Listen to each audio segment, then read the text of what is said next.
most people believe they would handle a financial crisis better than average. A 2023 Federal Reserve report found that 37% of American adults could not cover an unexpected $400 expense without borrowing money or selling something. Not a major crisis. Not a job loss. $400.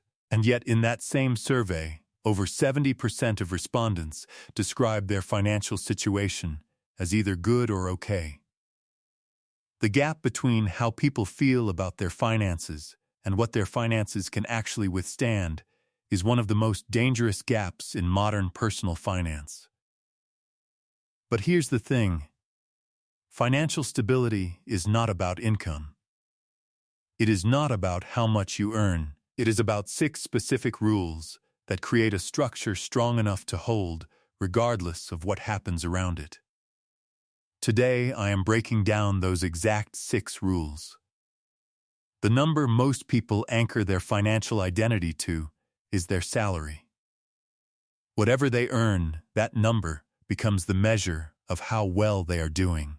And for most Americans, the widely cited benchmark is the median household income, which according to the U.S. Census Bureau's 2023 data sits at approximately $74,580 per year. That sounds like a middle ground number, a reasonable baseline. But here is what that number conceals entirely. The median means half of all households earn below that figure and half earn above it. But the average household income, pulled upward by extremely high earners at the top, is closer to $105,000, according to the same census data. Those two numbers describe the same country.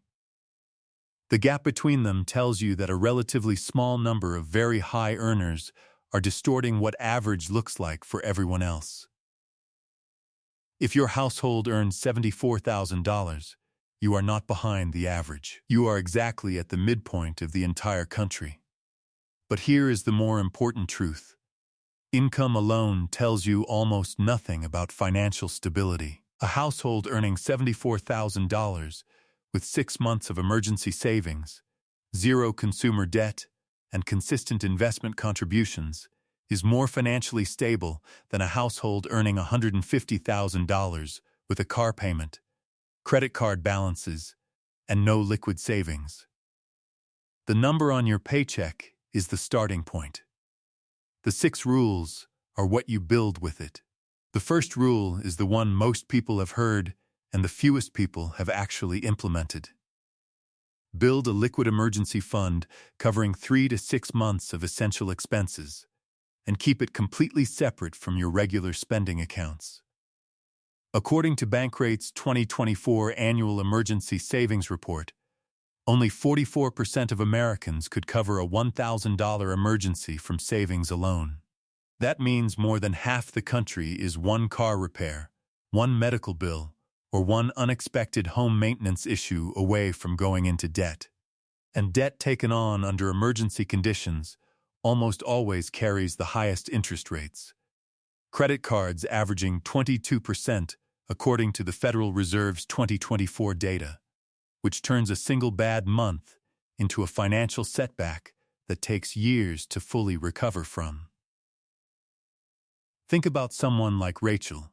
She earns $68,000 a year, considers herself financially responsible, pays her bills on time, and has about $800 in her savings account at any given moment. In March of last year, her car needed a $1,400 repair. She put it on a credit card. 3 months later, her water heater failed, another $900 on the same card. By summer, she was carrying a $2,300 balance at 21% interest and making minimum payments. The emergency fund she never built cost her more in interest over the following 14 months than it would have cost to build it in the first place. The rule is not complicated. 3 months of essential expenses as a minimum: rent, utilities, food, insurance, minimum debt payments. Nothing else qualifies as an emergency fund. A brokerage account does not qualify. a credit card limit does not qualify. Liquid cash in a high-yield savings account, untouched, earning interest while it waits. That is the first rule, and it is the foundation everything else is built on. The second rule is eliminating all high-interest consumer debt as the single highest financial priority above everything except the emergency fund minimum. This is the rule most people apply halfway. They pay the minimum on credit cards while simultaneously putting money into a savings account earning 0.46%, the FDIC's 2024 national average for traditional savings accounts, while carrying a credit card balance at 22% interest. That is mathematically equivalent to borrowing money at 22% to save it at 0.46%. The loss on that transaction is 54% annually on every dollar sitting in savings while debt exists above it. A person with $3,000 in a savings account and $3,000 in credit card debt at 22% is not saving. They are losing approximately $645 per year in net interest, invisibly, automatically, without any single transaction making the cost obvious. The rule is specific. Once the emergency fund minimum is established, every available dollar above essential monthly expenses goes to eliminating consumer debt above 8% interest before any other financial goal. Not investing. Not saving for a down payment. Not building a secondary emergency fund. Eliminating the high-interest debt first, completely, because no investment reliably returns 22% annually to justify carrying it. The third rule is the one that separates people who feel stable from people who actually are stable over decades. Automate every financial decision that should not be a decision. A 2022 Vanguard study found that investors who automated their contributions consistently outperformed investors who made manual contribution decisions by an average of 1.5 percentage points per year. Not because automated investors chose better funds, but because they never skipped a contribution during a market downturn. Manual investors, people who looked at the market, felt nervous, and decided to wait, consistently missed the recoveries that followed the downturns. Over 30 years, 1.5 percentage points per year on a $200 monthly contribution is the difference between arriving at retirement with approximately $226,000 and arriving with approximately $303,000. The gap is not explained by strategy. It is explained entirely by removing the human decision from the moment of market fear. The rule applies to every financial behavior that should be consistent. Savings transfers, investment contributions, debt payments above the minimum, insurance premiums. If it requires a decision each month, it will eventually be skipped during a month when things feel tight. If it is automated, it happens regardless of how things feel. Financial stability does not come from making good decisions under pressure. It comes from building a system that removes pressure from the decision entirely. Stop here for a moment, because the first three rules are the defensive layer, the structure that keeps a financial life from breaking down under pressure. But the next three rules are different. They are the rules that build something. And the distinction between defending what you have and actively building toward what you want is where most financially stable people stop, and where genuinely financially secure people are only just beginning. This is the part most financial advice never reaches, and it is the part that makes the difference between being stable and being free. The fourth rule is investing consistently in low-cost, broad market index funds before any other wealth-building activity. The average actively managed mutual fund in the United States charges an expense ratio of approximately 0.68% annually according to Morningstar's 2023 fund fee study. The average S&P 500 index fund charges approximately 0.03%. That 0.65% difference sounds insignificant. On $100,000 invested over 30 years, assuming a 9% gross return It is the difference between ending with approximately $1,326,000 in a low-cost index fund and approximately $1,116,000 in an average fee actively managed fund. The fee difference alone costs over $200,000 in final outcome on the same gross return, and the research consistently shows that the higher fee-managed funds do not produce higher returns to justify the cost. A 2023 S&P Dow Jones Indices SPIVA report found that over a 15-year period, approximately 92% of actively managed large-cap funds underperformed their benchmark index after fees. 92%. The rule is not about picking the right stocks or finding the right manager. It is about owning the entire market at the lowest possible cost for the longest possible time, and allowing compounding to do what human intervention almost always interrupts. Consider two people, both 35 years old, both investing $500 per month, both earning a 9% gross annual return. The first person invests in an average actively managed fund at 0.68% annual cost. The second person invests in a Vanguard Total Market Index fund at 0.03% annual cost. At age 65, the first person has approximately $856,000. The second person has approximately $1,017,000. The extra $161,000 the index fund investor accumulates is not explained by investment skill. It is explained by not paying for investment skill that statistically does not outperform the absence of it. The fifth rule addresses the single most consistent wealth-destroying behavior across income levels: spending future money today. This is not about avoiding debt entirely. Mortgages, student loans, and business financing can be legitimate tools for building wealth when the cost of that debt is lower than the return on the asset it finances. The rule is specifically about consumer debt, money borrowed to purchase things that decline in value or produce no financial return. The average American household carries $6,501 in credit card debt, according to Experian's 2023 State of Credit Report. At the Federal Reserve's cited average interest rate of 22%, that balance costs approximately $1,430 per year in interest payments alone. That $1,430 represents money that leaves the household every year and produces nothing: no asset, no equity, no return of any kind. It is pure financial loss on a recurring basis.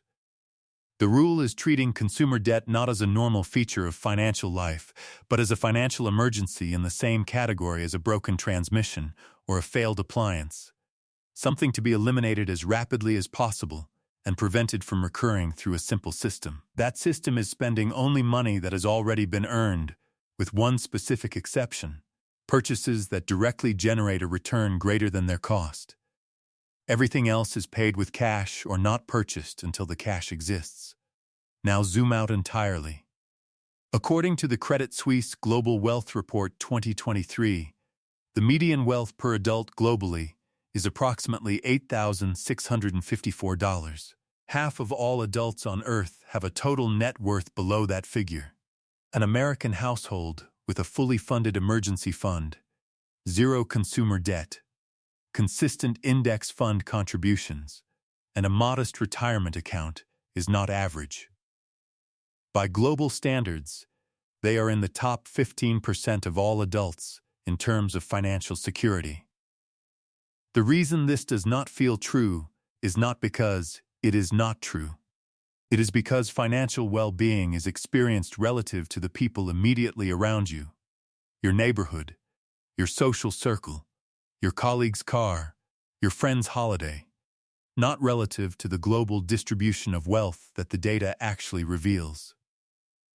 The sixth rule is the one most people encounter last and should have encountered first. Protect the income that makes all 5 other rules possible. Every financial plan assumes a functioning income, disability insurance, term life insurance for anyone with dependents, and adequate health coverage are not optional extras for people who want to be financially stable. They are the structural protection without which every other rule becomes meaningless the moment a single medical event or extended illness occurs. According to the Social Security Administration's own data, a 35-year-old American worker has approximately a 1 in 4 chance of becoming disabled before reaching retirement age. 1 in 4. And yet the Council for Disability Awareness found in their 2023 report that fewer than half of American workers have any form of private disability insurance beyond whatever their employer provides, which typically covers only 60% of gross income and often expires after 90 days. The rule is specific. Term life insurance, not whole life, not universal life, not any product that combines insurance with investment, for anyone whose death would leave dependents in financial hardship. 10 to 12 times annual income and coverage, purchased in your 30s when premiums are low. Disability insurance covering at least 60% of income, with a waiting period you can bridge with your emergency fund. And health insurance with a deductible your emergency fund can cover without depleting it entirely. These 3 protections are not expenses. They are the load-bearing walls of a financially stable life. Remove them, and the structure stands until the first significant event, and then it does not. Here is why financial stability still feels out of reach, even for people who are objectively closer to it than they realize.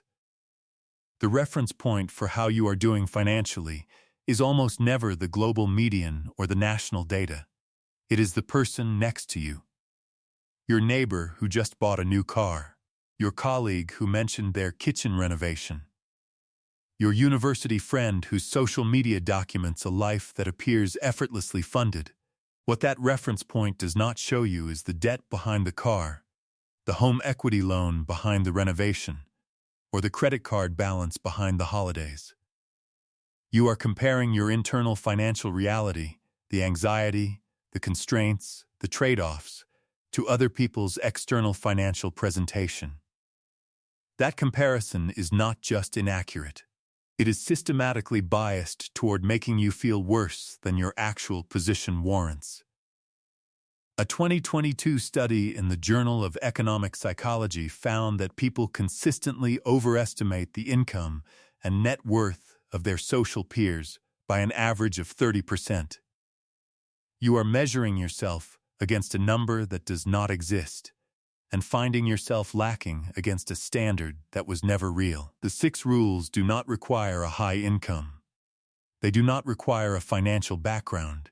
They require a sequence. Emergency fund first, high-interest debt eliminated second, everything automated third, low-cost broad market investing fourth, zero consumer debt as an ongoing standard fifth, and income protection in place as the foundation beneath all of it. That sequence, applied consistently to any income level above the bare minimum required for survival, produces financial stability that holds through job changes, market crashes, health events, and everything else that a financial life will eventually encounter. Here is what all of this comes down to. Financial stability is not a feeling. It is a structure. And structures either hold or they do not. Not based on how optimistic you are about them, but based on whether the load-bearing elements are in place. The 6 rules are those load-bearing elements. Each one is specific. Each one has a measurable implementation that costs nothing except the decision to prioritize it. And each one compounds in value the earlier it is established, not because the rules change, but because time amplifies everything in personal finance in both directions. Money invested early grows exponentially. Debt carried long costs exponentially. The gap between starting at 28 and starting at 38 on any of these rules is not 10 years of progress. It is often the difference between the final number being double or half of what it could have been. The one concrete thing worth doing today, not this month, today, is identifying which of the 6 rules is currently missing from your financial structure. Not all 6. The one that is most absent, because that one is the weakest point in the structure, and the weakest point is always where stability fails first when pressure arrives. Financial stability does not mean never feeling financial pressure. It means having a structure strong enough that pressure does not become collapse. Most people who feel financially unstable are not starting from zero. They are starting from a structure with 1 or 2 missing pieces. And 1 or 2 missing pieces, identified and filled, changes the entire load-bearing capacity of everything above them. And here is the question worth sitting with after everything above. If you identified the one rule most absent from your financial life right now, and you implemented only that one thing in the next 30 days, what would be different about how the next financial crisis, when it comes, actually lands for you?